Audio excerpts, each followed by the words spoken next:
darles la bienvenida a todas y todos ustedes a la primera charla de este ciclo que hemos querido llamar Comunicación, Activismo y Causas Sociales. Mi nombre es Ernesto Escobar, soy el director académico, soy profesor de la Universidad Adolfo Ibáñez y director académico de este curso que estamos lanzando este año, por primera vez, en el interés, ¿cierto?, de poder explorar y poder conocer, ¿cierto?, de primera mano la experiencia que distintas organizaciones, distintas fundaciones, ONG, pero también empresas, ¿cierto?, están enfrentando al momento de construir y de poder conceptualizar, ¿cierto?, y diseñar causas, propósitos o campañas que tengan impacto social.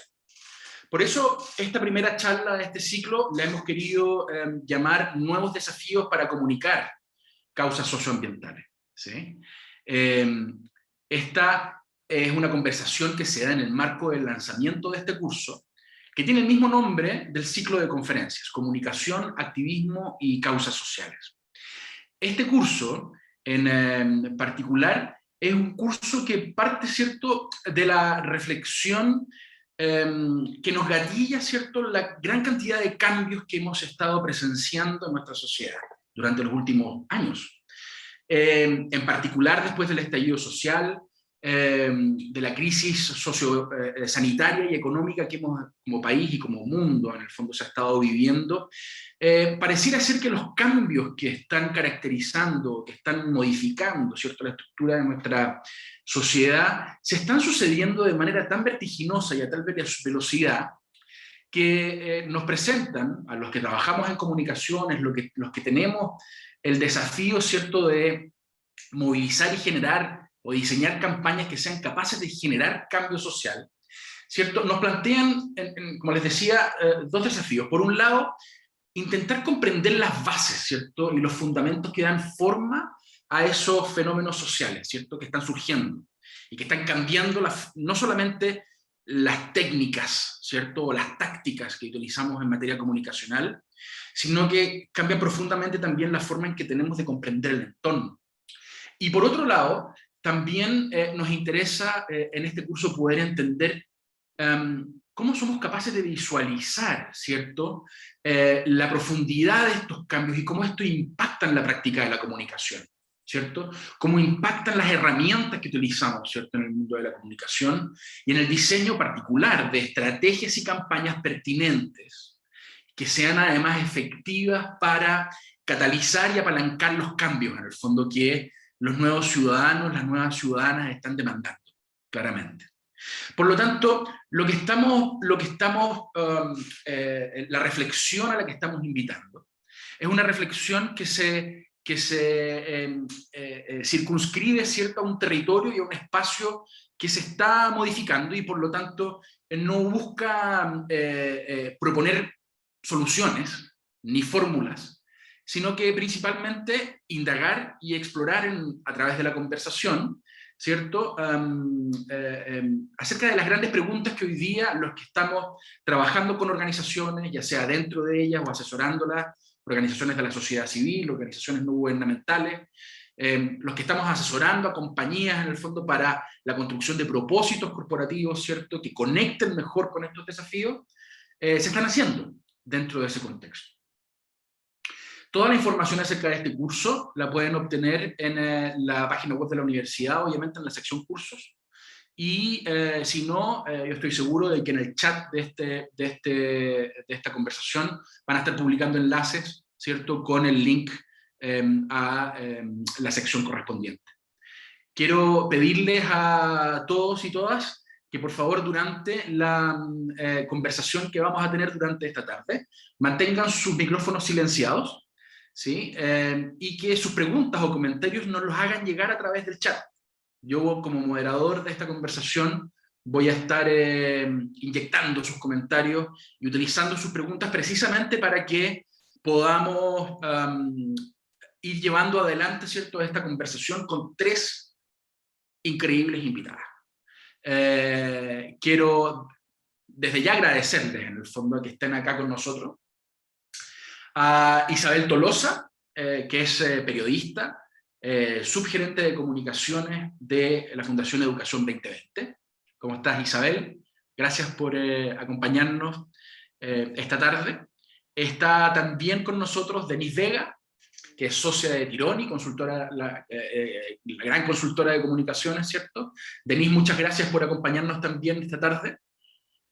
Y nos acompaña también desde la lluviosa y hoy día fría ciudad de Valdivia, Susan Díaz, la directora de comunicaciones de WWF Chile, tal vez una de las más grandes, ¿cierto?, ONGs de conservación, ONGs ambientales a nivel global. Nuevamente lo que quiero hacer es agradecerles la invitación y bueno, nosotros básicamente lo que hemos preparado para esta tarde es una reflexión y un diálogo que queremos que parta con nuestras invitadas, ¿cierto? Planteando a nuestra audiencia y a todos ustedes, ¿cierto?, desde dónde se suben a este caballo, desde dónde en el fondo comprenden o cómo decodifican, ¿cierto?, ellas el desafío que significa comunicar en organizaciones, comunicar causas en organizaciones como las que ellas, en las que ellas participan, ¿cierto? Considerando los tiempos que estamos viviendo, qué es lo que ha cambiado, qué es lo que no ha cambiado, qué es lo que tenemos que observar, y probablemente también cómo, y esto tiene que ver más con un interés personal, ¿cierto?, cómo están escuchando, cómo desde sus organizaciones están comprendiendo, ¿cierto?, este nuevo entorno social que se da desde cada una de sus veredas. Entonces, me gustaría pedirte, tal vez, Denise, si es que quieres partir. Mucho gusto, gracias a todos los que están, todos y todas las que están acá hoy día hasta ahora. Bueno, que envía a la Susan que está en Valdivia, no sabía, qué rico. Bueno, yo les quiero contar un poco, quizás para partir desde dónde me subo a este caballo de la sociedad civil organizada acá desde Tironi. Básicamente, nosotros somos una agencia de comunicaciones estratégicas, como se dice normalmente, y desde cerca del 2010 empezamos a trabajar con la sociedad civil. Nosotros creemos que el valor de la sociedad civil está justamente en su capacidad de estar de alguna forma siendo el Pepe Grillo de las otras instituciones, del Estado, ¿cierto? De alguna manera molestando, visibilizando problemas, siendo capaces de experimentar con soluciones que nadie ha experimentado antes, e incluso incidir en la política pública finalmente para que estas soluciones sean escalables. Por lo tanto, a mí el rol de la sociedad civil es un rol que me ha ido enamorando en el tiempo. Tenemos harta experiencia ya de trabajo con ellos. Yo, de alguna manera, a mí me toca estar viendo a empresas y organizaciones de la sociedad civil, viendo también cómo el mundo privado aprende de la manera en que la sociedad civil va apuntalando cambios. Y para mí yo creo que ese es el gran valor, y uno lo va viendo que la sociedad civil en las democracias fuertes y en los países con mejor niveles de desarrollo, incluso que Chile, las sociedades civiles son espacios muy fuertes justamente para que tengamos democracias más sanas. Entonces, ¿de qué forma hemos ido apoyando a organizaciones de la sociedad civil bastante diversas? Nos ha tocado trabajar con Eligio Educar mucho tiempo, con el Servicio Jesuita Migrantes, desde Tironi también con el Hogar de Cristo, con Iguales, con Infocap, con la Fundación Nuestros Hijos. Nosotros básicamente lo hemos ayudado a ir conectándose de manera más, de alguna forma, coherente con los entornos en los que están. Las organizaciones de la sociedad civil saben que estamos en un momento en el que hay una ebullición de identidades, ¿cierto? Una fragmentación de intereses muy fuertes, por lo tanto, el desafío por la visibilidad es tremendamente relevante hoy día.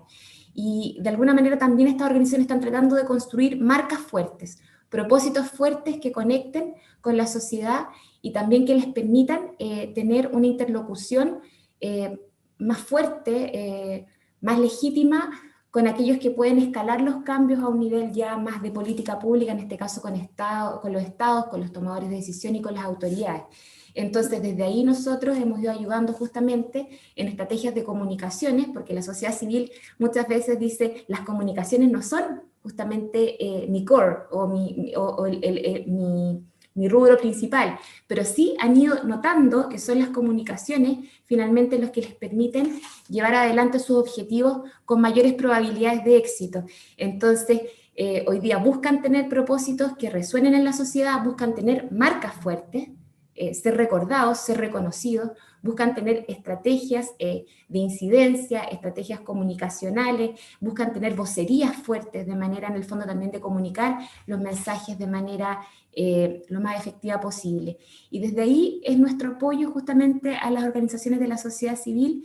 Ellos de alguna manera nos han mostrado que las comunicaciones tienen que estar cargadas de propósitos y de causas, y eso las empresas, sobre todo las empresas privadas, lo han tomado, y ustedes ven hoy día que están todas las empresas persiguiendo poder comunicar con propósito, con narrativas fuertes, y por otra parte también las organizaciones de la sociedad civil han entendido que al centro de su gestión es necesario que estén las comunicaciones para el logro de sus objetivos. Con eso quiero partir. Fantástico. Hay un montón de temas ahí que desde ya plantea Denise, y que los vamos a ir desarrollando durante la conversación de hoy.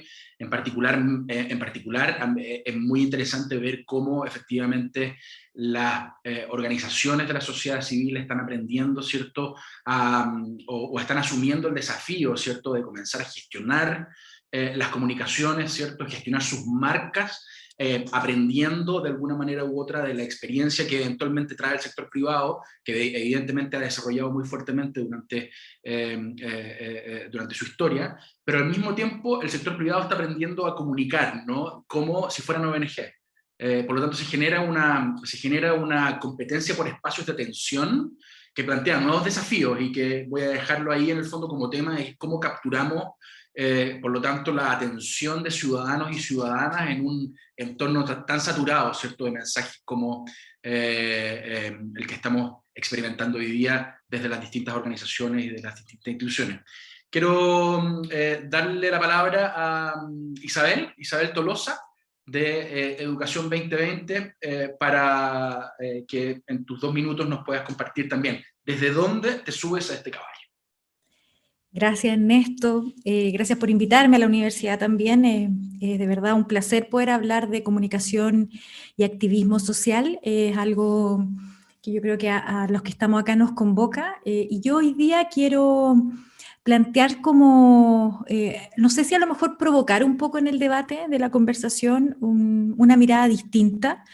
Yo he desarrollado casi toda mi carrera en el mundo de la televisión, trabajando en medios de comunicación, y el 2018 decido hacer un giro hacia las comunicaciones sociales, y hoy día, así como con harta personalidad, me declaro como una periodista social, lo cual yo creo que debiera estar intrínseco en el periodismo, pero lamentablemente no lo es.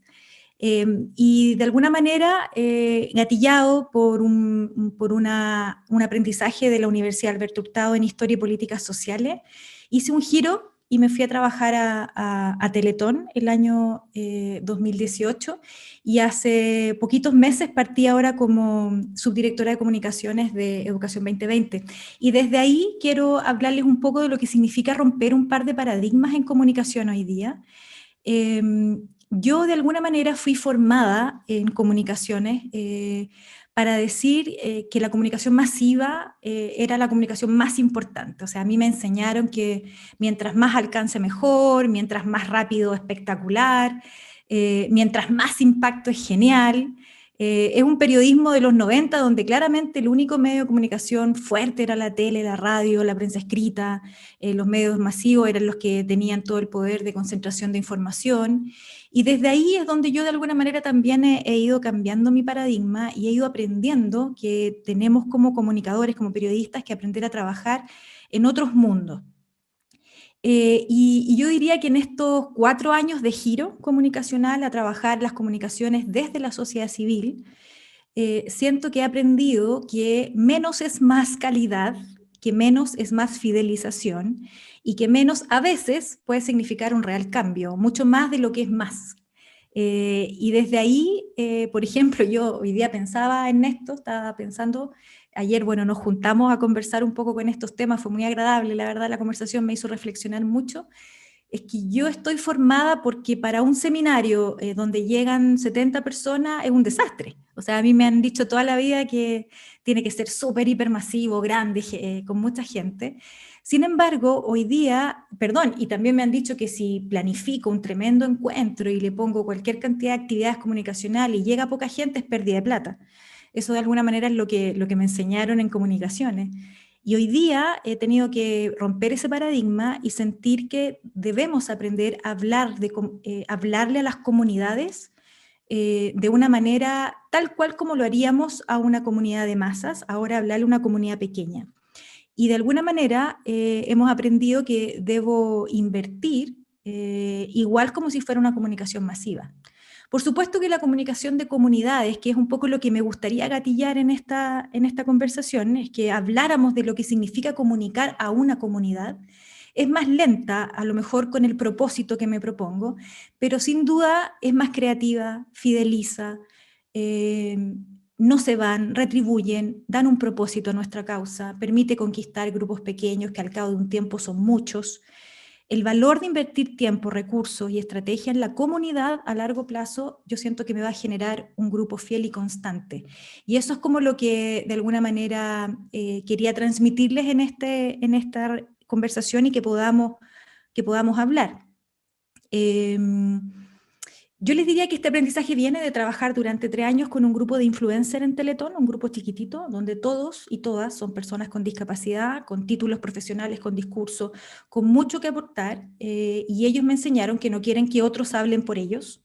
Nosotros como comunicadores tenemos que aprender a que la voz del territorio es la que habla, y hoy día, ¿qué quieren que les diga? En Educación 2020 con las comunidades escolares me pasa lo mismo. O sea, uno como comunicador tiene que ser respetuoso y darle la voz a la comunidad, en este caso docentes, directores, apoderados, estudiantes, todos tienen una voz.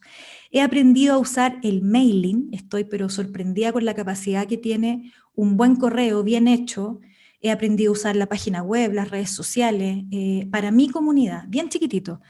Y dentro de estos 2 minutitos quería dejarles una reflexión de una persona que les invito a leer mucho, se llama José Luis Orihuela. Él es un académico de la Universidad de Navarra que tiene un blog que se llama iCuadernos, que él va permanentemente desde el año 90, viene diciéndonos que esto iba a cambiar.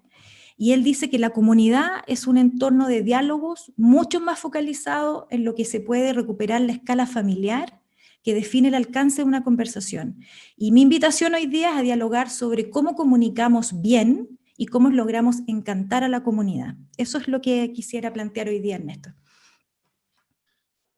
Tremendo, tremendo planteamiento, porque de alguna manera, para mí, cuando yo te escucho, Isa, una de las palabras que me resuena, o que me evoca inmediatamente, es comunicar a la comunidad también como un mecanismo de construcción de legitimidad, ¿sí? Como una forma hoy día sin abordar en el fondo, sin aproximar, sin concebir en el fondo la comunicación, ¿cierto? Como un ejercicio de legitimación del uno y del otro, en el encuentro que se genera, efectivamente pareciera ser un ejercicio más bien destinado al fracaso, si es que efectivamente replica patrones verticalistas o más tradicionales, o más de la comunicación masiva, llevándolo al mismo punto que tú estás planteando, ¿cierto? Lo dejamos entonces ahí. Buenísimo el dato de Orihuela, después vamos a anotarlo en el chat también para que nuestros invitados y invitadas puedan después googlearlo. Quería, una de las cosas o una de las razones de tener este pool solo de mujeres, no solamente tenía que ver con dar representatividad total en el fondo a estas mujeres tan bacanes, sino que además tener una diversidad importante de los territorios, más que los territorios, los ámbitos o tipologías de organizaciones, de causas, ¿cierto?, que ellas representan. Está la Denise, que viene desde el mundo de la consultoría, pero trabajando con el mundo, ¿cierto?, social. La Isabel, que ya les comentaba, en el fondo transitó desde los medios de comunicación al mundo de, ¿cómo te definiste? Una comunicadora... periodista social. Una periodista social, exacto. Es un nuevo tipo de licenciatura que vamos a promover entonces, la periodista social.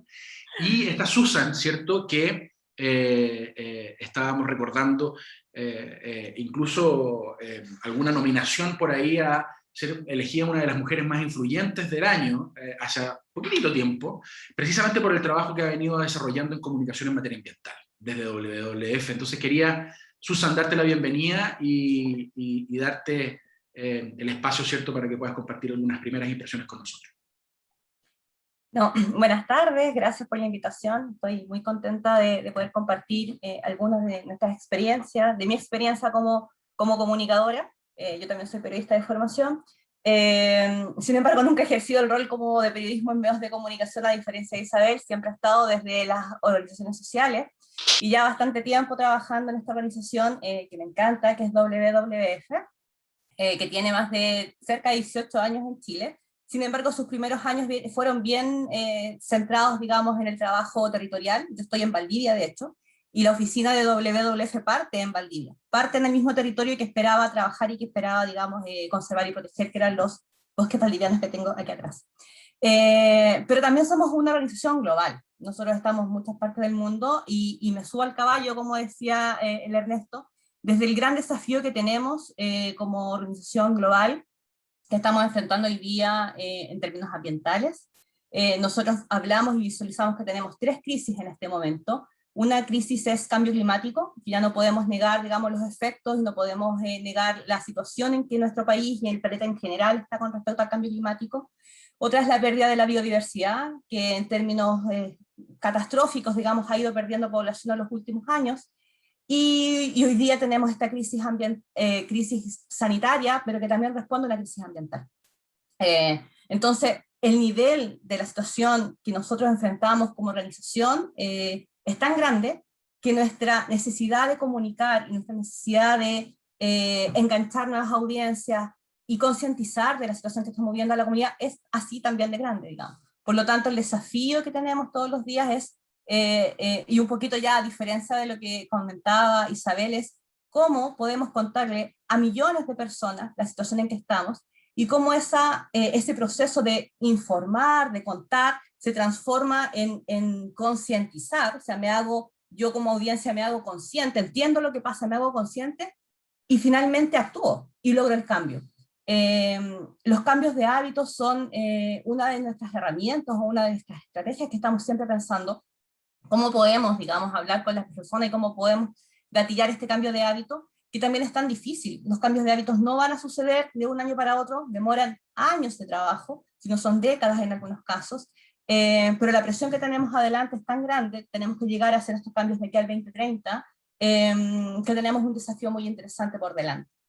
Y para hacer esto, y para poder, digamos, dejar hasta aquí la conversación y que sigamos avanzando, ocupamos las comunicaciones como un eje, pero también es el trabajo con la organización en general. Nosotros somos una organización de conservación basada en ciencia, así es nuestra definición. Eso significa que tenemos un trabajo técnico bien grande detrás. Entonces, uno de los propósitos es cómo llevarle a las personas este conocimiento tan técnico a veces que puede ser un poco difícil, pero cómo transformarlo en algo que sea muy cercano a ellos y que puedan de alguna forma también tomar conciencia de esa información. Entonces es un trabajo que no se hace solo, es un trabajo que tampoco, en comunicaciones, en la organización no es instrumental, es absolutamente estratégico, incorporar las comunicaciones en todo el trabajo político y el trabajo técnico y el trabajo científico que desarrolla la organización. Hasta ahí lo vamos a dejar por ahora. La experiencia y no voy a dejar ¿cómo se llama?, de pedirte después que nos cuentes también acerca de tu propia experiencia con La Hora del Planeta, que creo que es efectivamente, yo sé que tú me vas a nombrar otras campañas y otras cosas que sean significativas, que son significativas, pero yo sé que en tu corazoncito La Hora del Planeta late profundamente, porque precisamente ha conseguido, además, y eso es consistente con lo que acabáis de decir, darle continuidad en el tiempo como fórmula para el cambio de hábito, para el cambio conductual, para el cambio social, ¿no?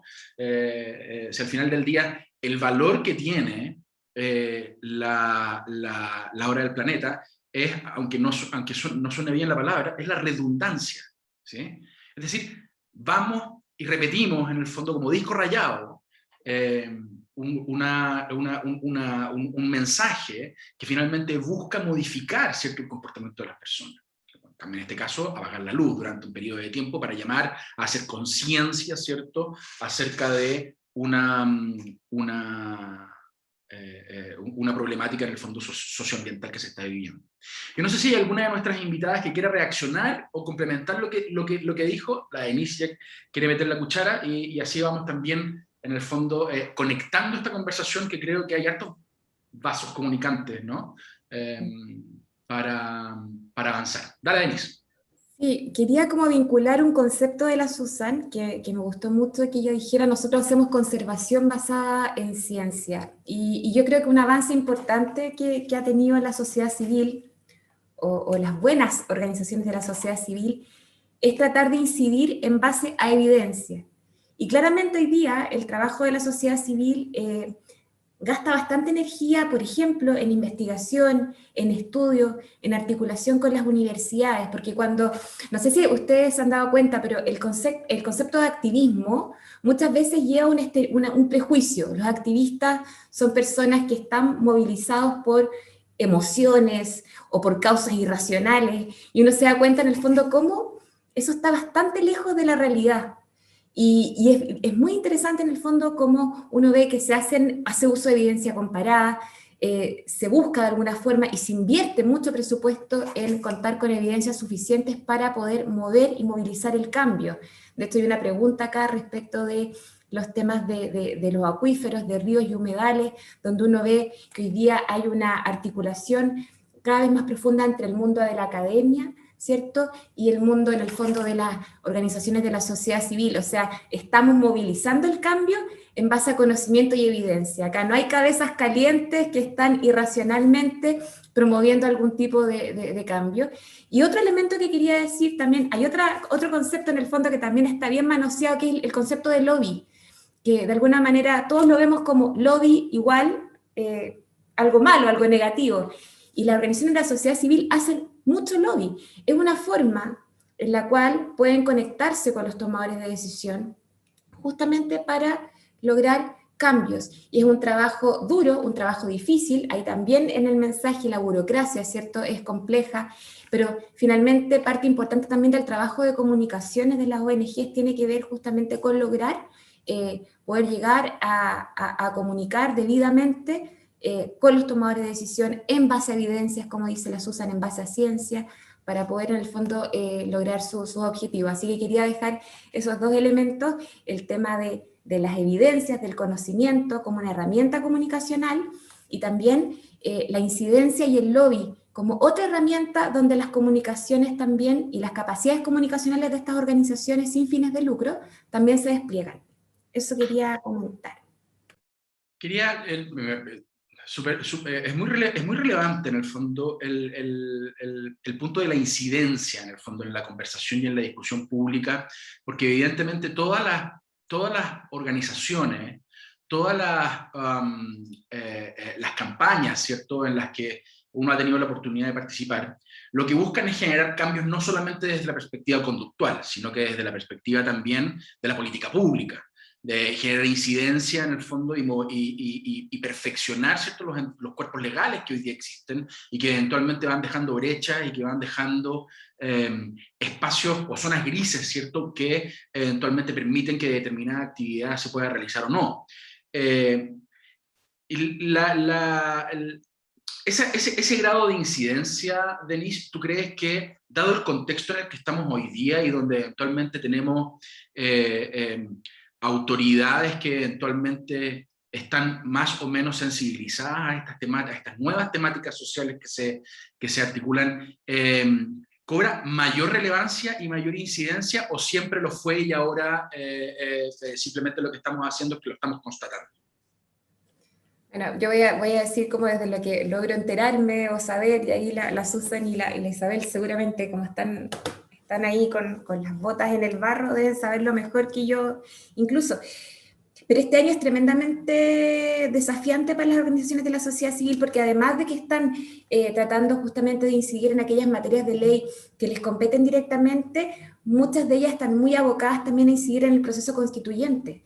Y eso yo he visto que les ha requerido una cantidad de energía enorme, justamente, y de recursos para poder llegar con buenas propuestas, y propuestas que de alguna manera también sean hechas propuestas de buena calidad, ¿cierto? Con sentido de responsabilidad y también con sentido de realidad a los convencionales constituyentes, y he visto que han estado trabajando de manera muy intensiva en los distintos planos, los planos en el fondo que tienen que ver con aquellos elementos que son propios de las materias de ley más ordinarias, y también en el proceso constituyente. Entonces, que justamente yo creo que todos deberíamos apuntar hacia allá, porque muchas de las cosas y los cambios que podamos tener a futuro van a desprenderse justamente de aquello que hoy día tenga rango constitucional. Y ninguna de las ONG, al menos con las que yo trabajo, son indiferentes a eso, tienen mucha energía puesta en esos procesos, pero ahí yo creo que la Susan y la Isabel pueden complementar más todavía lo que significa hacer incidencia en este año electoral y este Tan año particular, ¿no? tan particular, exacto, tan intenso además. ¿Quién es Susan? Y Isa, ¿quién toma el guante? Isa, vamos, levantaste la mano. Sí, sí, es que es el tema nuestro, es el tema en el que hemos estado. Educación 2020 en este minuto está trabajando en los territorios siempre con la innovación educativa. Nosotros trabajamos con estrategias de innovación educativa, que es un mundo, pero el otro 50% es pura incidencia política. Nuestro trabajo es estar escuchando lo que está pasando en el Congreso. Tenemos un observatorio legislativo que los invito a suscribirse, es gratuito, lo pueden recibir, y que está permanentemente entregando las leyes de en qué está la educación, qué está pasando con leyes que no tenemos idea, que están dormidas en el Congreso hace rato. Vamos mucho al Congreso, nos llaman ahora de manera virtual, nuestros equipos van a dar su opinión frente a una ley, y es importante estar ahí. Ahora en el proceso constituyente queremos hacer lo mismo, es complejo el proceso constituyente, porque lo que ha estado pasando en estas últimas semanas específicamente es que los constituyentes quieren independencia. No sé si ustedes, bueno, me imagino han estado siguiendo las noticias, no quieren que nadie influya, pero en algún minuto se va a necesitar que justamente estos grupos de la sociedad civil, donde estamos hablando, donde estamos trabajando, sean quienes pueden dar la opinión para tener una opinión más fuerte y que realmente represente lo que el territorio o lo que la sociedad civil está queriendo decir. Y no hay que tenerle miedo al lobby. Yo en eso, Denise, me sumo a tu planteamiento. No hay que tenerle miedo a que este lobby sea planificado, sea parte de una estrategia, sea parte de una campaña. No hay que tenerle miedo a trabajar con los medios de comunicación.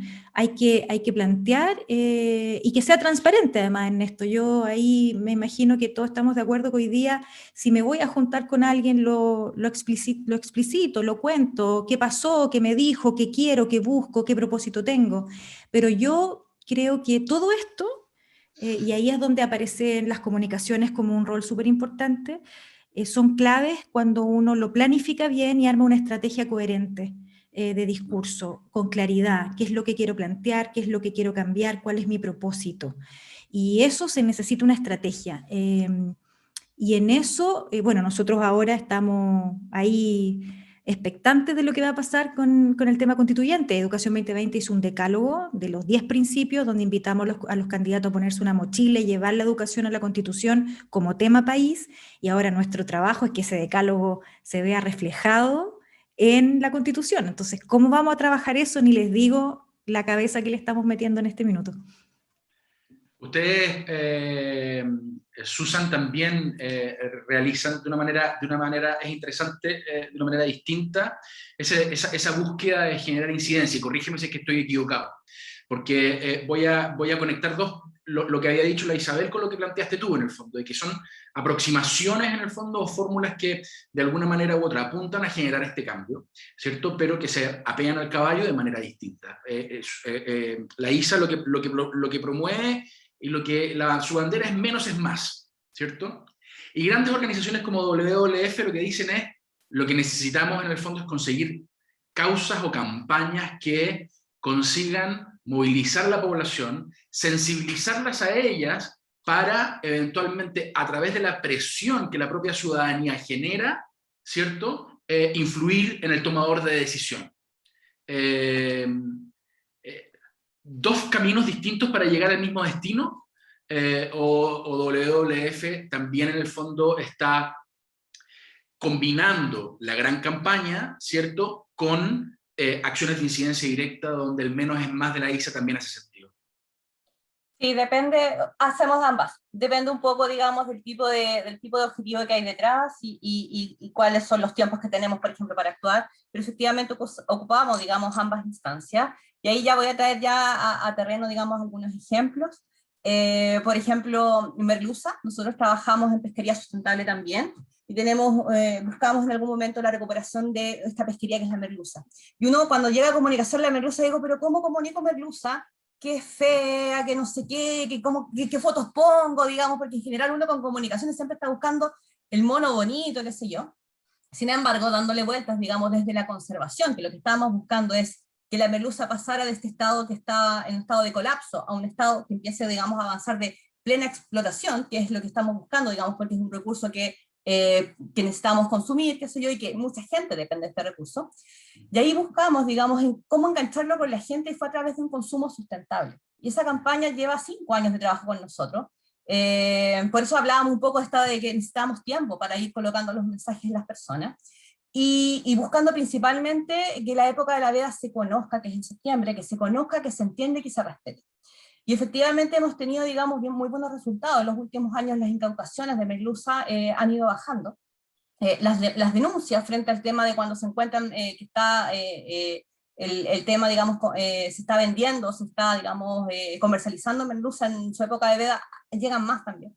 Entonces, de esa perspectiva, la herramienta de la comunicación empieza a ser, digamos, un aliado. Y junto con eso se hacen, por supuesto, información para los tomadores de decisiones.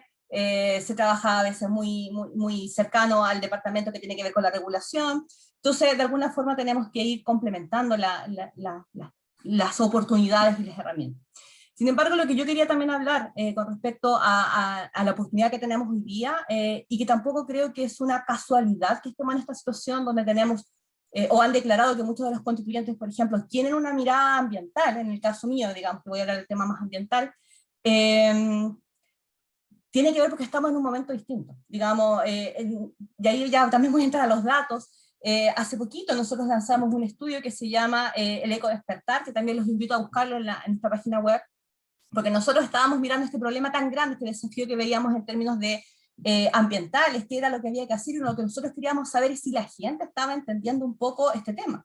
Y los datos que quiero compartir con ustedes, por ejemplo, que entre el 2016 y el 2020, el aumento de la conversación, y este caso va a ser solo en Chile, el aumento de la conversación en Twitter con respecto a los temas de biodiversidad, pérdida de naturaleza, aumentó un 250%. Eso es gigantesco, digamos. En aproximadamente 4 años, la conversación en temas ambientales aumentó.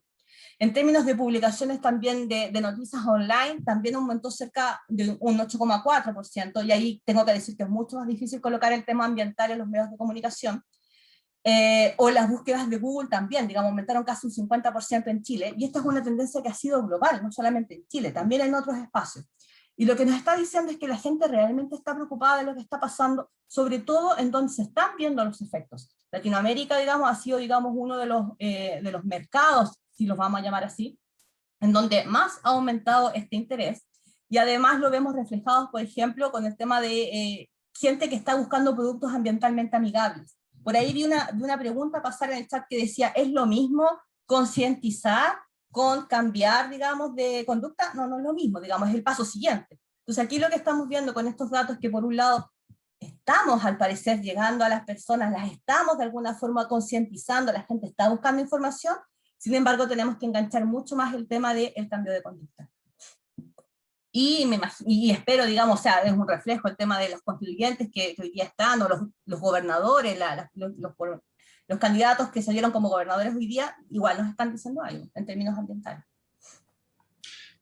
Están diciendo algo, definitivamente. Pareciera, sí, aquí me voy a meter en otro territorio, pero pareciera sí estar muy cargado en el fondo, más que a una conversación asociada a temáticas más amplias en materia ambiental, a una reflexión real con respecto a materias de biodiversidad o de conservación, parecía estar muy concentrado en temáticas relacionadas con el agua, lo que evidentemente está muy vinculado a la coyuntura, ¿no?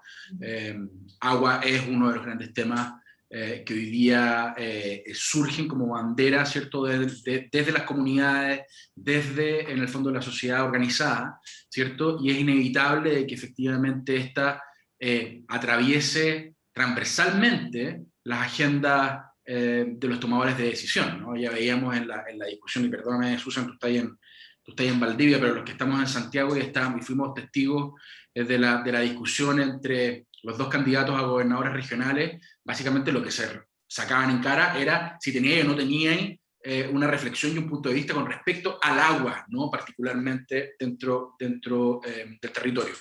Pero quiero, y en honor al tiempo, lo que quiero es volver un poquito a la Isabel, porque y aquí, en el fondo, entrar a una reflexión que me parece que es súper interesante, que tiene que ver un poquitito con el cambio de lógicas. Me parece que es muy interesante, ¿cierto?, lo que planteas desde la perspectiva de la modificación, en el fondo, de lo que nosotros entendimos como comunicación masiva, ¿cierto?, hacia esta comunicación, en el fondo, que se asocia probablemente muchísimo más a las dinámicas o los procesos o las teorías, ¿cierto?, vinculadas a la comunicación para el cambio social de los 60, en el fondo. Es algo, es como, casi como un retorno a las raíces, ¿no? Donde todos los teóricos, en el fondo, lo que decían es el foco de la comunicación tiene que estar puesto en las comunidades, tiene que estar puesto en entregarle herramientas para que ellos puedan autodeterminarse y que puedan, en el fondo, generar mecanismos de gobernanza y de autonomía que les permitan surgir. Lo que tú estás planteando, Isa, a través de este menos es más, o esta lógica, en el fondo, de poner y hacer poner la mirada sobre las comunidades y potenciarlos a ellos, en el fondo, catapultarlos a ellos como actores, ¿cierto? Es súper paradigmático, porque habla un poquitito también del sentido de los tiempos, ¿no?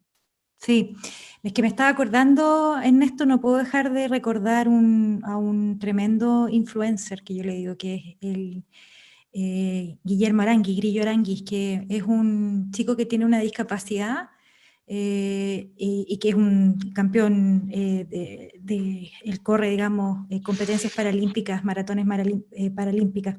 Y él me decía, con nosotros o nada.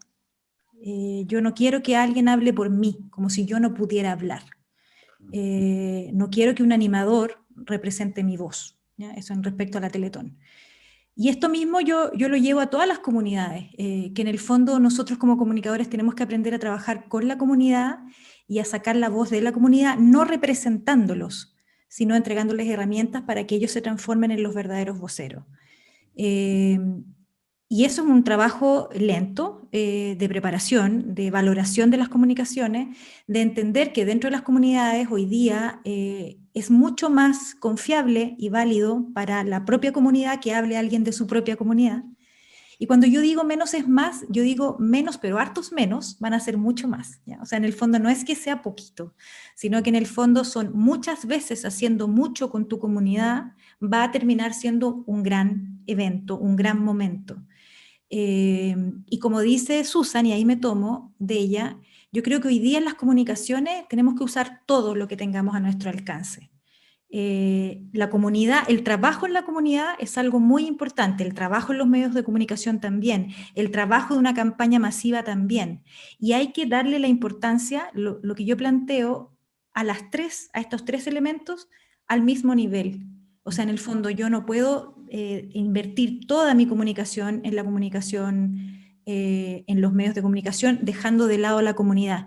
Y durante mucho tiempo, los comunicadores le decíamos, no sé si alguno de los que está acá quiere después conversar de esto, está trabajando en sociedad civil, pero tú tienes que decir esto porque al medio le va a gustar esto. El titular que tienes que usar es esto porque esto pega más, ¿no es cierto? Pero hoy día nosotros tenemos que aprender a decir lo que realmente está pasando, con las palabras, por supuesto, en comunicación que uno comprende que van a funcionar mejor.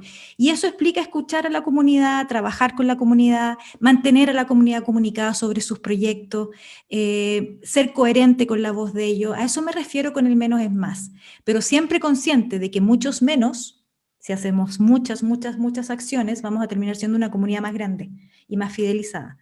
Lo que diferencia a este tipo de comunicación con la comunicación de masa es que es mucho más lenta, es mucho más tediosa, es uno a uno, es hacer este tipo de conversatorio muchas veces. Claro, por supuesto que es más trabajo con la comunidad, pero yo creo que en un año rinde mucho fruto. Entonces hay que mirarla, aprovecharla. Por ejemplo, yo he estado descubriendo el trabajo con el WhatsApp, que ha sido todo un tema de comunicaciones que si tú lo trabajas bien puede ser un tremendo vehículo de comunicación. Imagínate nosotros en las comunidades escolares, un grupo de apoderados, un grupo de profesores, un grupo de estudiantes funcionan con el WhatsApp. Y eso también es una comunicación. Entonces lo que yo estoy planteando es que tenemos que tener ese mundo mapeado y trabajarlo con mucha calidad, mucha verdad, al igual como lo hacemos cuando trabajamos con los medios. Hay un trabajo, sí, entiendo, hay un trabajo de gestión estratégica de stakeholders que cobra cada vez más relevancia y más vigencia. Quiero irme y hay un tema que también me parece que es relevante y que se desprende a partir de lo que dice Isabel y que me parece que también es significativo y que tiene que ver con algunas de las preguntas que estamos recibiendo en nuestro chat, donde efectivamente nos consultan, por ejemplo, cómo crear conciencia en la comunidad del daño que se está causando en temas ambientales en distintas materias. Nos dice Gina, cómo canalizar y qué estrategia puedo crear para instaurar en cada persona que tenemos la obligación de reciclar para cambiar el mundo, por ejemplo. Hay una experiencia que tiene Susan con las bolsas plásticas que puede ser interesante de comentar todo esto a través de la comunicación, pero quiero conectarlo también con la pregunta o el desafío que también nos hace Roberto con respecto a lo que él describe, ¿cierto?, en el río Damas, ¿no? Y que dice, los medios locales nos están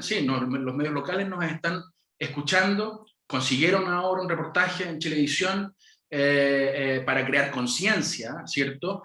Pero hay un desafío que es el desafío que probablemente encaran todas las organizaciones a nivel global y a nivel nacional, que tiene que ver con ser capaces de capturar la atención de las personas acerca de los grandes dolores, en el fondo, que están detrás, ¿cierto?, de las causas que se persiguen. En un entorno que está ultra recontra saturado de mensajes, ¿cierto? En un entorno que está ultra saturado de información y donde efectivamente tienes audiencias que están desperdigadas, ¿no? En distintos canales.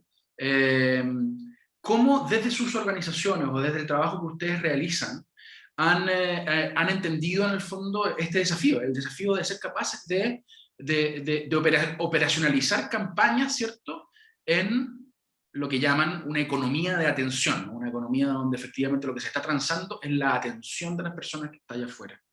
No sé si hay alguien que quiere recoger ese comentario o esa reflexión. O tal vez partamos por la pregunta que nos hacía Gina. Y vamos con la experiencia de las bolsas plásticas en el fondo, pero ¿desde dónde creamos conciencia hoy día? Si es que ya todos hablan de la bolsa plástica, si ya todos en el fondo se transforman en un mensaje mainstream, ¿cierto? Y por lo tanto el oso polar el oso polar en ese iceberg en el fondo que se está desvaneciendo en el mar Ártico, ¿cierto? Ya no emociona tanto, ya lo viste y por lo tanto perdiste la capacidad de asombro y pareciera ser que los que estamos comunicando causas, los que estamos construyendo campañas, estamos en un desafío tremendo de creatividad, ¿no? Para precisamente llamar la atención, ¿cierto?, de ese espectador, de esa audiencia en el fondo que hoy día pareciera estar cada vez más díscola, más lejana. Sí, bueno, ahí quisiera decir dos cosas. Primero, el oso polar, en algún momento, cuando hablábamos de cambio climático, el oso polar era el ícono, digamos, ¿cierto? Funcionó. Sin embargo, fue impactante. Pero impactante, pero era un ícono lejano. O sea, se fue la noticia del oso polar y llegó otra información y no sé qué, y ya se te olvidó el oso polar. Cuando empezamos a conectar el tema con situaciones inmediatamente que estaban relacionadas conmigo, el tema cambió. Cuando empezamos a hablar de los efectos de sequía, cuando la gente no tenía agua, cuando tenían que llevarle agua en camiones aljibe, cuando se daban cuenta que por décadas habían tenido un tipo de ecosistema y ahora ya no lo tenían, el tema ya cambió, ya no estábamos hablando del oso polar que estaba no sé cuántos kilómetros fuera de mi casa, sino que estábamos hablando de una situación que me estaba afectando a mí. Cuando las situaciones nos afectan a mí, y ahí a lo mejor calzo con la persona que está ahí de Osorno, del Río Damas, la situación es distinta. La movilización es distinta, el sentimiento es distinto y el compromiso de la persona también es distinto.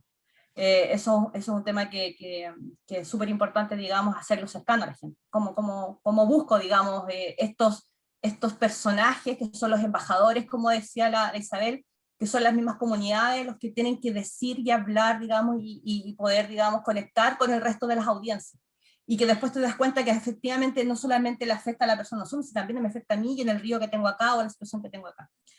Eso era por un lado. Y por el otro lado, con respecto al tema que hablábamos de las bolsas plásticas, nosotros hicimos en su momento un mapa, digamos, para identificar cómo podíamos enfrentar de mejor forma el tema de las bolsas plásticas. Que eso partió hace más en el 2015, 2014, digamos, cuando recién habían algunos municipios, que ahí tampoco nunca me voy a olvidar, digamos, de que este tema partió a nivel local. Partió de realidades locales, que eran los municipios que en algunas partes decidieron hacer ordenanzas locales, que son ordenanzas que son de alguna forma voluntarias, porque también se acuerdan que estuvo la Contraloría y diciendo en Punta Arenas, por ejemplo, aquí no se puede prohibir, digamos, la producción o la venta, la entrega de bolsa, sino que tiene que ser un instrumento voluntario. Entonces fueron los municipios los que en algún momento, algunos en el sur de Chile, sobre todo, donde la bolsa plástica era más evidente, digamos, su impacto en el ecosistema, quienes partieron con este tema. Y nosotros ahí como WWF vimos una oportunidad de poder empujar algo más grande, que no solamente quedara a nivel local, sino que ver qué podíamos hacer a nivel nacional.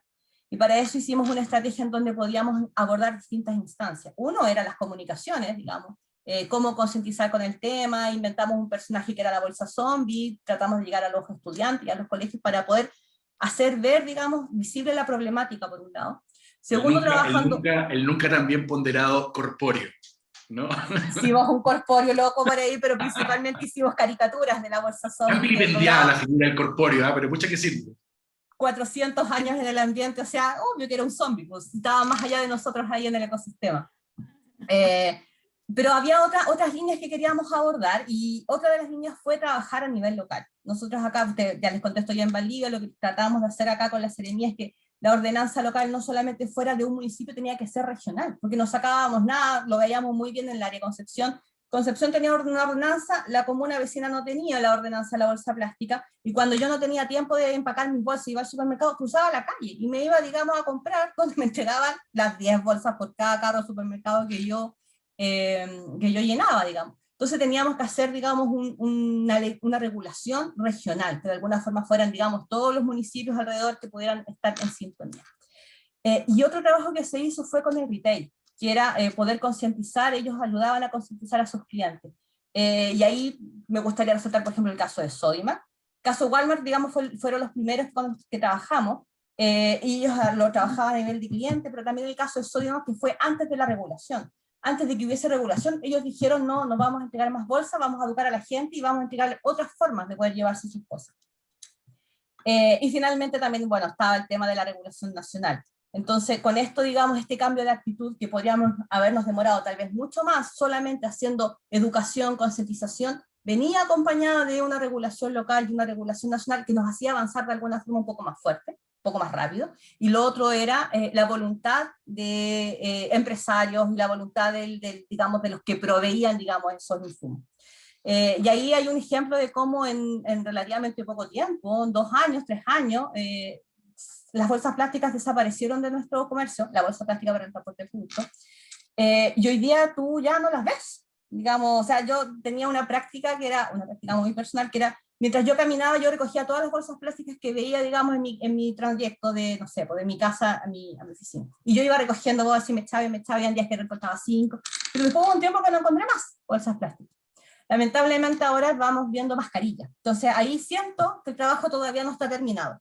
Hicimos algo con bolsas plásticas, nos ayudó mucho la regulación, sin embargo siento que todavía falta concientización, y el trabajo de nosotros como comunicadores sigue siendo muy importante, muy necesario, porque tenemos cada vez nuevos desafíos. Ahora tenemos el desafío de la mascarilla en la calle. Oye, ya estamos medio... Yo quisiera comentar una cosa chiquitita respecto sí, dale, Denise. del cómo abordar estos temas. Bueno, yo, sobre todo, y quizás interesante el caso que nos plantean del río Damas, en general cuando uno plantea una estrategia, primero define un frame de interpretación, donde uno dice estos son los principales conceptos que yo quiero en el fondo que calen en los segmentos objetivos, que son parte de la solución del problema, o que son parte del problema. Uno define cuál es la batalla que quiere dar, y luego de eso, en el fondo, luego de tener bien definido ese marco de interpretación, uno diseña una estrategia con pasos más específicos. Pero, además, parte importante de la estrategia tiene que ver con la articulación. Y acá, en el fondo, siempre para este tipo de causas, y ustedes tienen también, hay un aprendizaje en el río Cruces, un poquito más cerquita, en el fondo, donde lo que ahí vimos también fue como un proceso que yo diría fue bastante largo, no fue un proceso fácil, ¿cierto? Fue un proceso que tuvo una cobertura nacional muy importante, que tiene algunas similitudes con lo que ustedes están contando. También logró impactar finalmente en el cambio de prácticas industriales en la zona. O sea, de alguna manera, yo creo que, primero, no partir de cero. Siempre en el fondo hay algún ejemplo cercano, hay aprendizajes cercanos que podemos tomar para nuestra propia estrategia. Otra es definir un frame para luego en el fondo definir el plan de trabajo. Y lo otro es que yo creo que es súper interesante, tomando lo que dice la Isabel respecto de sean ustedes mismos, las comunicaciones están muy vinculadas en el fondo con la construcción de agencia política. Si no son las comunidades las que tienen la agencia política para poder modificar los cambios, no buscar tantos intermediarios, sino que buscar aliados, generar coaliciones, es la mejor forma en el fondo de modificar o de lograr impacto. Obviamente la persistencia es muy importante porque ninguno de estos procesos son cortos, son procesos de largo aliento, son luchas fuertes de las comunidades, pero hoy día yo creo que la generación de coaliciones, el detectar los aprendizajes de experiencias cercanas y además cercanas temporalmente, donde lo que ha existido ahí es sobre todo conversación y diálogo, y donde el otro ha estado incluso dispuesto a cambiar y modificar profundamente sus prácticas por el bien en el fondo de aquello que se define como los objetivos comunes o el bien común en definitiva. Así es que a veces incluso satanizar de inmediato al que en este caso está descargando los riles sobre el río Dama, yo creo que siempre es mejor invitar a los espacios de diálogo y conversación, por difíciles y complejos que sean. Los famosos foros híbridos, ¿no? que tanto cuestan en el fondo, de los que tanto se reflexiona, pero que eventualmente pueden ser una solución y una respuesta para ese tipo de conflictos. Oye, quiero irme a un comentario que nos hace Claudia desde su iPhone. Dice, felicitaciones por el encuentro. Dice, a mí me gustaría hacer la pregunta al revés en realidad, y esto quiero conectarlo probablemente y proponer yo una respuesta, y después en el fondo vemos si es que ustedes están de acuerdo. ¿Cómo comunicábamos antes, o sea, en el siglo XX, para haber llegado a esta situación ambiental hoy, en el fondo? Y porque ese discurso es peligroso, y es el que hay que identificar y eliminar. Déjame tratar de entender. Me voy a quedar con la primera parte de la pregunta, que es cómo comunicábamos antes, y qué es lo que en el fondo tenemos hoy día que entender y que debiéramos en el fondo modificar o eliminar, ¿cierto? Porque probablemente hoy día no es tan efectivo. Me voy a remitir para contestar esa pregunta a una de las reflexiones que alguna de ustedes también hacía durante esta tarde. Creo que uno de los grandes aprendizajes que las organizaciones están haciendo es que, en primer lugar, están profesionalizando la práctica de la comunicación, cosa que no se hacía antes, ¿cierto? La comunicación era más bien algo, yo no voy a decir improvisado, pero que tenía que ver con el ejercicio, con la extensión natural de la pasión que las causas, en el fondo, le generaban, ¿cierto?, a los líderes que las impulsaban, ¿no? Y por lo tanto, tal vez uno de los elementos de los cuales más carenciaba era de un diseño estratégico adecuadamente estructurado, construido a partir de insights en el fondo que se levantan a partir de diagnósticos sólidos y robustos, de datos de calidad, ¿cierto? Y con una mirada en el fondo de mediano a largo plazo, que es probablemente algo que son pocas las campañas, ¿cierto? Son pocas las causas que tienen, probablemente por problemas de financiamiento, ¿no? por temas de acceso a las lucas, tienen la posibilidad de hacer, que es mirar en el fondo no solamente a los siguientes meses, en el fondo llamar y hacer una campaña spot, sino que pensar en cómo hacer de esto en el fondo algo que sea más consistente, que permita incidir en política pública, generar cambio social, cambio de hábito, etcétera, etcétera. Por lo tanto, mis 5 centavos en el fondo para la pregunta del iPhone de Claudia es, creo que una de las cosas que ha cambiado es precisamente un giro de atención, ¿cierto? Desde lo eminentemente táctico, ¿cierto? La gran performance, ¿cierto? Para entrar a una conversación o a una reflexión o a un diseño de la comunicación que está mucho más vinculado, ¿cierto? Al diseño estratégico. No sé si están de acuerdo con eso.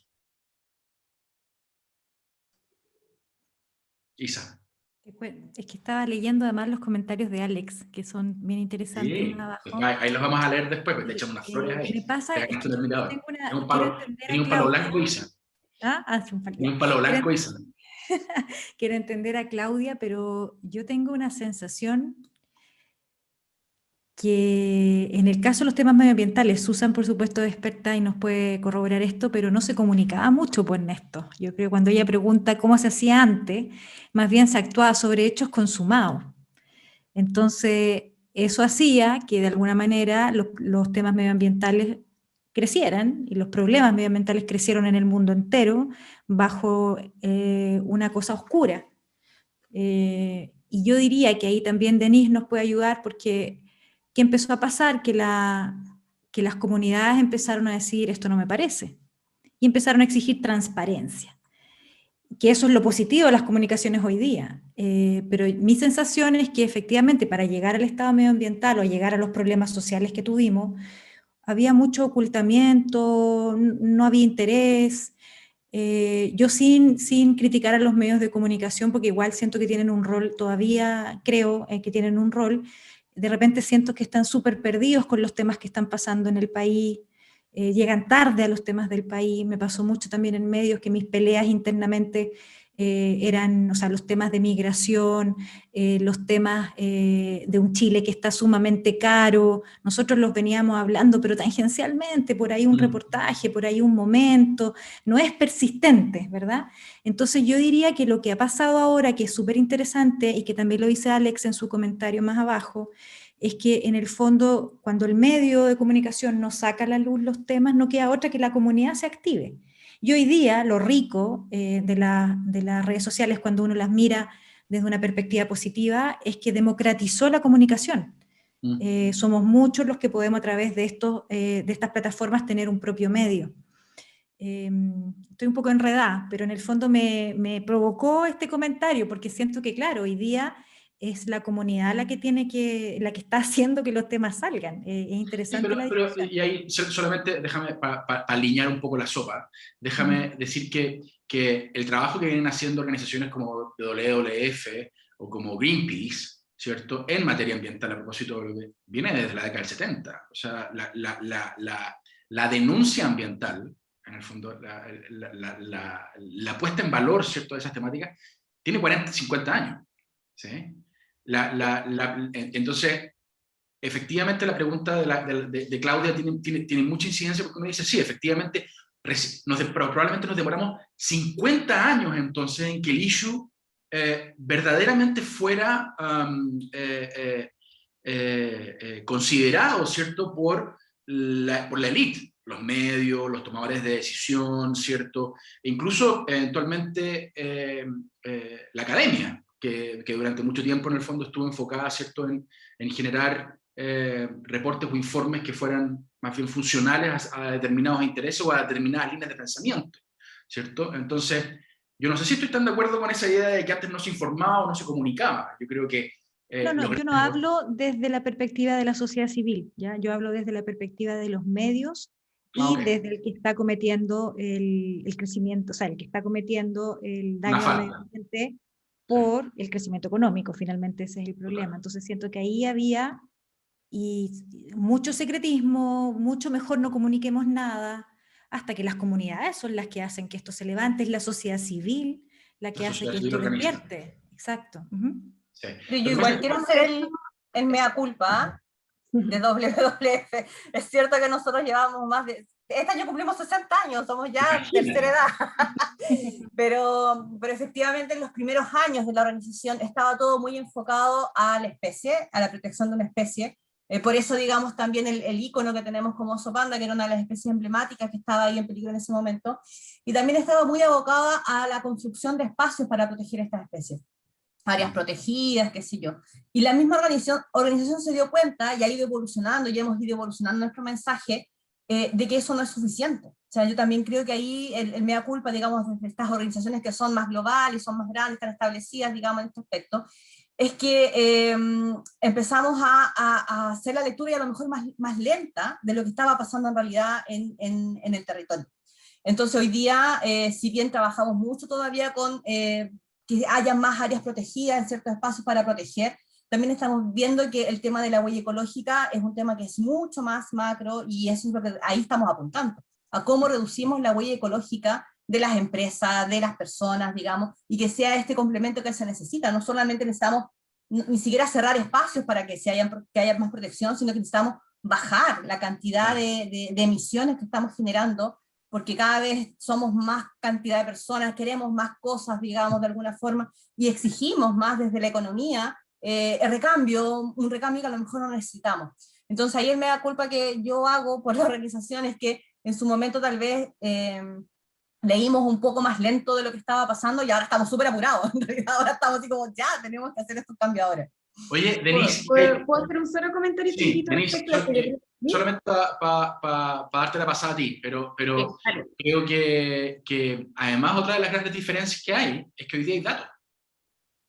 Hay datos, exactamente. Yo creo que y esos datos hoy día la sociedad civil los maneja, y la sociedad civil es un invitado de honor en general en las mesas. Yo diría que los últimos, en esta administración, Sebastián Piñera II probablemente les ha costado mucho más sentarse a la mesa que en gobiernos anteriores, pero yo diría que sobre todo la gran diferencia que tenemos respecto a décadas pasadas es una sociedad civil mucho más fuerte, eh, y mucho más legítima a la hora, en el fondo, de interlocutar con ella. Hay más confianza respecto de ella, se le cree a la sociedad civil, o sea, hoy día en el fondo se le busca incluso para poder trabajar con ella. Y ahí yo creo que, por ejemplo, nadie podría negar que, por ejemplo, para los temas de la diversidad sexual o las disidencias, el trabajo que ha hecho el Móvil es igual desde los años 70, desde la dictadura hasta ahora. En el fondo, hoy día sí tenemos un cambio importante, conductual. A nadie se le ocurriría usar palabras, en el fondo, que denostan a las diversidades, y eso no podemos, ¿a quién se lo podemos atribuir que no sea a esas organizaciones de la sociedad civil?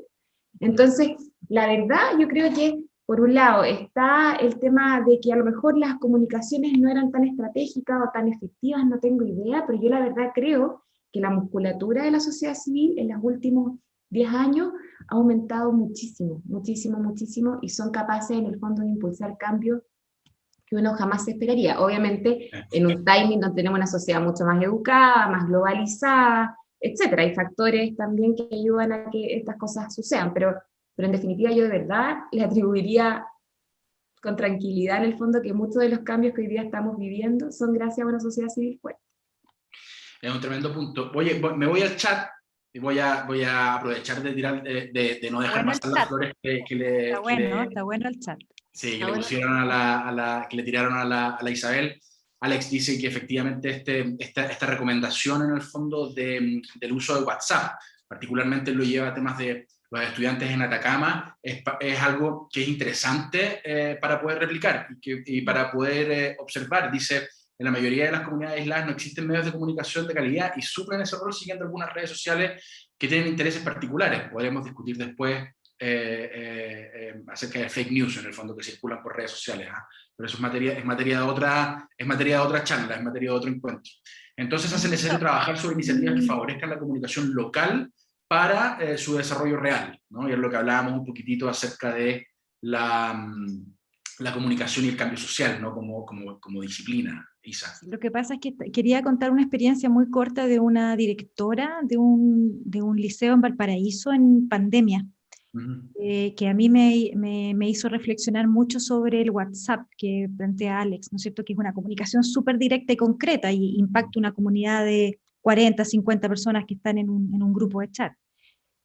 Cuando estaban en medio de la pandemia, la mayoría de los alumnos de esta directora, en un liceo, es un colegio particular subvencionado, gratuito, viven al lado del Hospital Van Buren. Entonces, ella, por lógica, por conocer bien a su comunidad, por eso a mí me gusta la comunidad, sacó por deducción que todo su grupo escolar iban a tener que haber sido trasladados de su casa, porque todos sus padres, enfermeros, TENS, etcétera, iban a estar en el hospital, por lo tanto iban a ser llevados a la casa de los abuelos.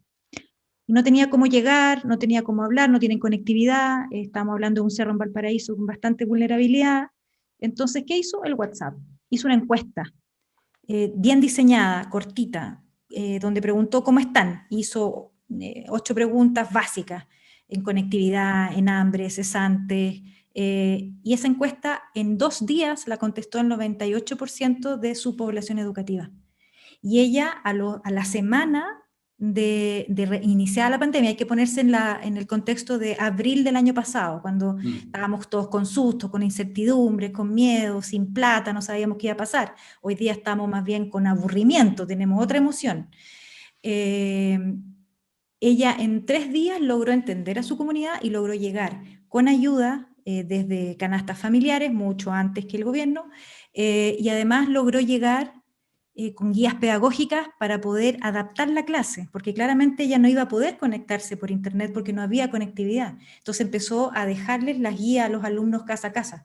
Se consiguieron una van con un apoderado y iban a dejar. Eso a mí me parece que es un ejemplo de comunicación directa a tu comunidad para entender lo que pasa.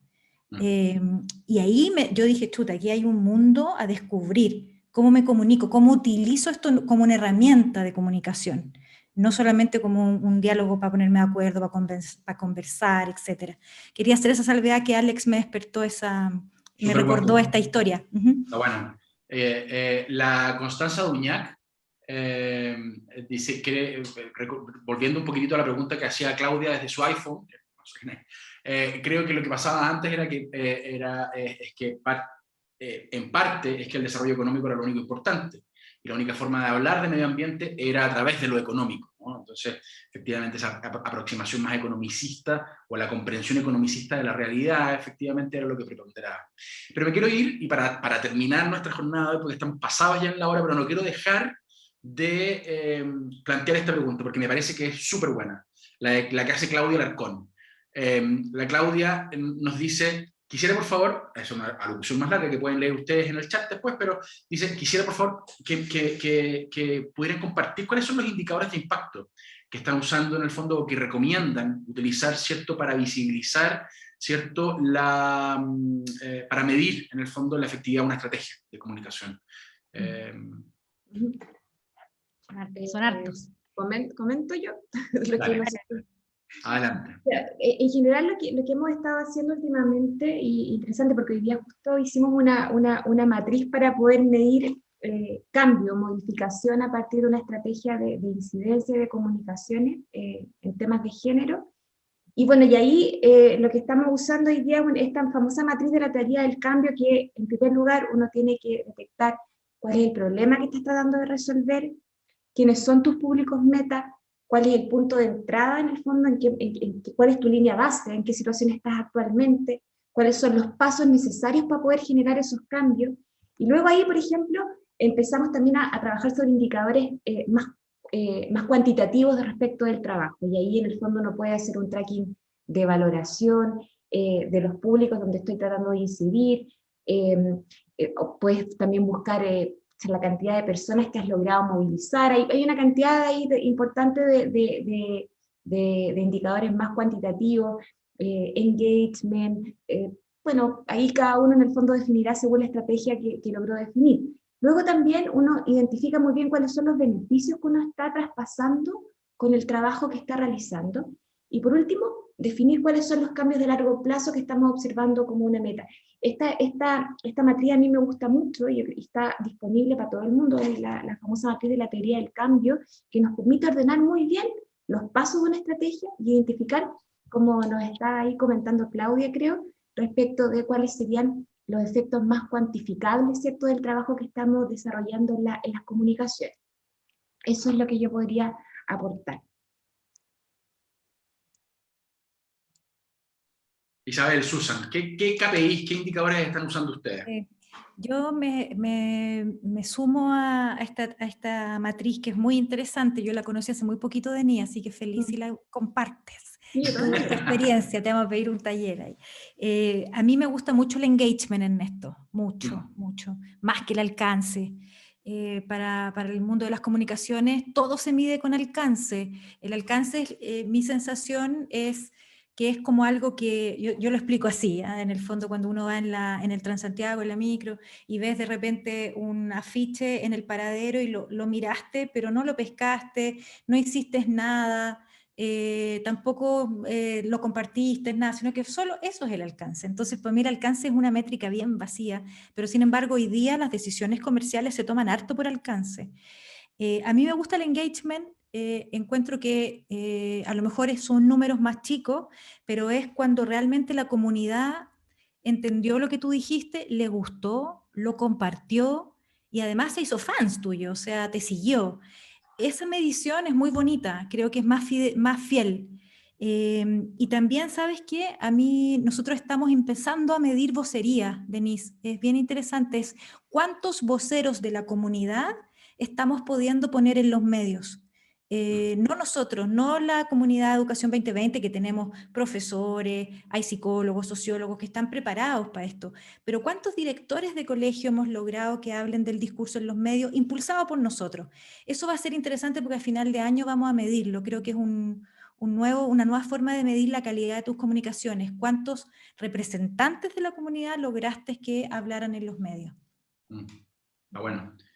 Bueno, y otro elemento que yo, como soy fanática también, o no fanática, pero el tema de las marcas es un tema que a mí igual me moviliza harto, entonces también en el largo plazo quizás no es propio de una matriz de teoría de cambio, que es para estrategias específicas, pero también ir midiendo la salud de la marca que hemos construido. Yo creo que WWF es una tremenda marca, tremendamente valorada, Educación 2020 igual, acá en Chile, entonces ir midiendo el equity, que se llama en el marketing, ¿cierto?, que es la salud de la marca, la capacidad de traspasar los atributos, en el fondo, por los cuales está trabajando, es súper relevante y además es muy importante justamente porque marcas fuertes inciden mucho mejor en los cambios a los que estamos aspirando. Eso quería dejar como también ahí como un mega indicador que en el fondo hay que estar siempre traqueando. Total, al final es bueno hacer esa distinción entre el microindicador y los macroindicadores, porque creo que normalmente tenemos una tendencia, y particularmente los que venimos del mundo de la comunicación, ¿cierto?, a mirar el microindicador, a mirar el rating, a mirar, en el fondo, eficiencia publicitaria. Y en realidad, lo que se plantea a partir de lo que tú decís, Denise, es que tenemos que mirar macroindicadores que nos permitan, por un lado, medir cambio efectivo gatillado por las campañas que estamos impulsando. Finalmente lo que queremos es distinguir, por lo tanto, el indicador operacional del indicador de eficiencia en el cambio social o el cambio cultural que efectivamente tú buscas indicar. Que ojo, no son excluyentes, son súper importantes unos y otros en el fondo, ¿no? Porque igual necesitas el indicador duro de la efectividad de tu campaña. No podéis en el fondo dejar de observarla, pero no podemos dejar de mirar en el fondo los efectos que esta genera en el fondo dentro de la audiencia identificada.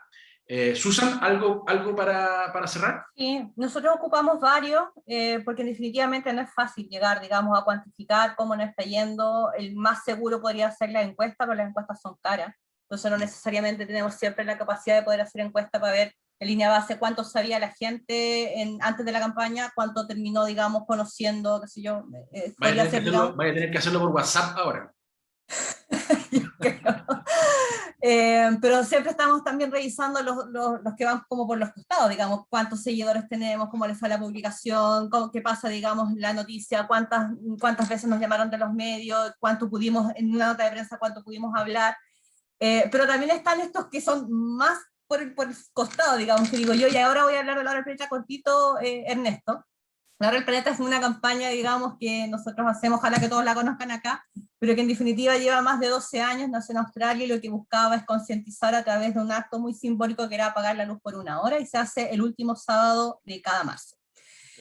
Nosotros la tomamos en el 2009 como WWF Chile, y la hemos trabajado y nos encanta porque es una forma muy simple de entregar un mensaje de concientizar con respecto al cambio climático y cambios de hábitos en todo ámbito. Pero en los últimos años, bueno, y siempre medíamos ahí cuántas notas de prensa, y siempre tenemos, no sé, una cobertura de 70 medios detrás, buscando entrevistas, qué sé yo, es una buena campaña y le va bien. Sin embargo, en el último tiempo nos dimos cuenta que la campaña ya va como que a veces corre sola, y hay entes y hay personas, qué sé yo, que todos usan la campaña sin que nosotros hagamos mucho. Los últimos 2 años nos ha pasado. Eso es lo que todos esperamos, eso es lo que todos esperamos que suceda. El sueño del pibe, ¿no? Corra sola. Exacto. Entonces, hace las últimas 2 campañas hubo casualmente apagón en Valparaíso el año pasado, justo en el marco de La Hora del Planeta, y la gente, yo buscaba el hashtag Hora del Planeta, y resulta que había muchos que, oye, se cortó la luz en Valparaíso, no, es que es La Hora del Planeta y no sé qué, entonces yo decía, esta cosa. Después el año pasado nos pasó, se cortó la luz el día domingo, cerca de las 10 de la noche en Santiago, oye, ¿qué pasó si La Hora del Planeta fue ayer? Entonces tú ya realmente te das cuenta que ya la iniciativa ya tiene vida propia, y eso ya es parte, digamos, de un sentimiento como de mucho orgullo, de que ya permeó en esferas que a lo mejor tú no pensaste que ibas a poder permear. Por supuesto que podemos hacer algo, Rolando. Incluso hace 2 años los moteles en Santiago tenían una campaña de La Hora del Planeta, o sea, había una promoción para La Hora del Planeta, y eso también me pareció, moteles en Santiago, y tú decís, bueno, estamos en otros espacios, me parece bien, digamos. Entonces ahí es cuando tú dices, sí, pues, en realidad hay que buscar varios indicadores, los que nosotros siempre necesitamos, los que siempre estamos buscando, no son los únicos. Extraordinario, eso es cambio cultural. ¿Ah? Isa. Es que me quedé pegada bueno, esta campaña es total, yo creo que todos alguna vez hemos apagado las luces, Susan, felicitaciones, es un logro planetario maravilloso, es increíble, yo creo que es lo que todo comunicador busca, es lograr una cosa así, pero eso habitualmente se logra con coherencia, y no necesariamente pensando que se va a lograr, digamos, se logra nomás porque llevan muchos años en eso. Me quedé pegada con los KPI, Ernesto, yo siento que es buena la pregunta porque... Y me sumo de lo que decía Denise anteriormente, hoy día quizás el gran cambio en las comunicaciones es que aprendimos que hay que medirlo todo, y antes no lo hacíamos. Hoy día la medición de lo que hacemos es muy importante para reforzar nuestro discurso comunicacional, para defender nuestras ideas comunicacionales y para lograr tener recursos también. O sea, si yo hoy día le pido a mi jefatura que me ayude con una campaña, debo tener cifras duras que me digan, ¿sabéis que esto va a funcionar?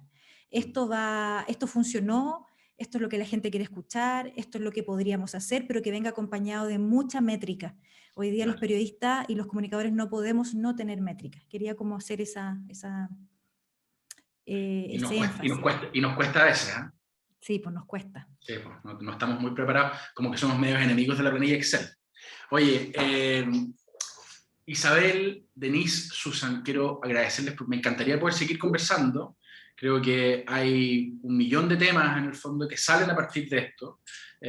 Precisamente es lo que genera esta conversación, en que consideramos que es un primer pasito en el fondo en poder instalar, ¿cierto?, desde la Escuela de Comunicaciones y Periodismo de la Universidad Adolfo Ibáñez, una reflexión acerca de la comunicación, pero lejos, no lejos en el fondo, pero un poquitito expandiendo, ¿cierto?, el alcance de lo que entendíamos como la comunicación estratégica, vinculada al mundo empresarial o al mundo, en el fondo, de los negocios, y entendiendo que hoy día, como dice nuestra decana, no sé si está ahí, pero voy a hacer de chupamedia,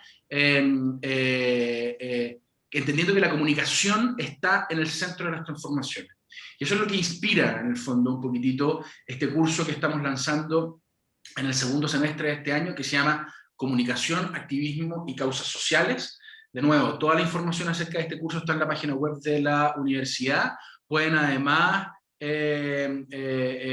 hacer clic en los enlaces que dejaron en el chat de esta misma jornada, y agradecerles a todos ustedes que estuvieron conectados en el chat, compartiéndonos sus preguntas. Gracias, Roberto, por poner en valor en el fondo lo que está pasando ahí en el río Dama, por compartir la información que hay también en relación a ese tema. Hay un desafío importante, como hay muchísimos desafíos importantes detrás de todas las organizaciones y de todas las causas y las campañas que estamos, que ojalá en el fondo puedan encontrar un espacio o ciertas luces, o que esta reflexión y este diálogo en el fondo pueda ayudar, ¿cierto?, a aprender ciertas ampolletas, voy a ser en contra de la Susan, aprender ciertas ampolletas en esta conversación tan importante.